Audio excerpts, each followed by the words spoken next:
Dans ce salon au coin de la cheminée, on pourrait penser qu'ils se connaissent depuis toujours. Pourtant, ils ne se rencontrent que pour la deuxième fois. Ce qui relie ces deux hommes, c'est l'écriture d'un livre. L'un est biographe, l'autre est le narrateur, et déjà la confiance règne entre les deux hommes.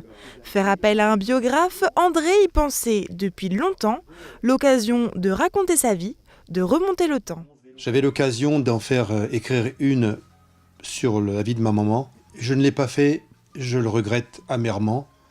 Donc maintenant, j'ai envie de laisser une trace de ma vie à mon fils. Toute ma vie ne l'intéressera pas.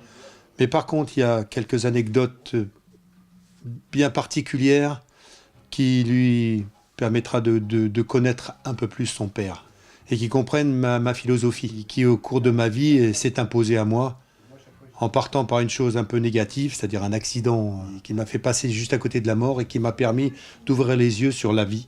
Donc croire en la vie, c'est mon slogan et je veux que mon fils comprenne ça. Foncer, vivre sa vie pleinement, voilà le message qu'André souhaite partager et faire transparaître dans son livre.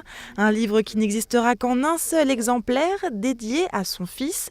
Aujourd'hui, Jean-Louis, biographe depuis 10 ans, lui présente un premier jet du livre. Faire en sorte que l'œuvre soit à l'image du narrateur, voilà son objectif. Qu'est-ce que c'est être biographe? Biographe, c'est se mettre à la disposition des autres, écrire pour eux, pour tous ceux qui souhaitent raconter leur histoire, la transmettre surtout. Et ça répond à un besoin de notre société aujourd'hui où les familles sont plus éclatées, où les gens ont besoin, sont en recherche d'identité.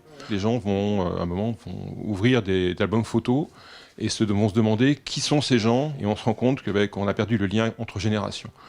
Et notre but en tant que biographe, c'est effectivement de recréer ce lien entre générations. J'écris pour des gens très jeunes.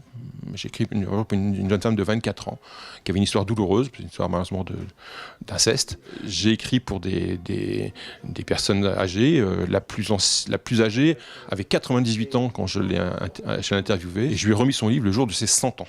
Jean-Louis a déjà retracé nombre de vies au fil de sa plume. Ce travail avec André ne fait que commencer et il pourra durer toute une année. Pas de quoi inquiéter Jean-Louis, il en est déjà à une quinzaine de livres et ne compte pas s'arrêter là.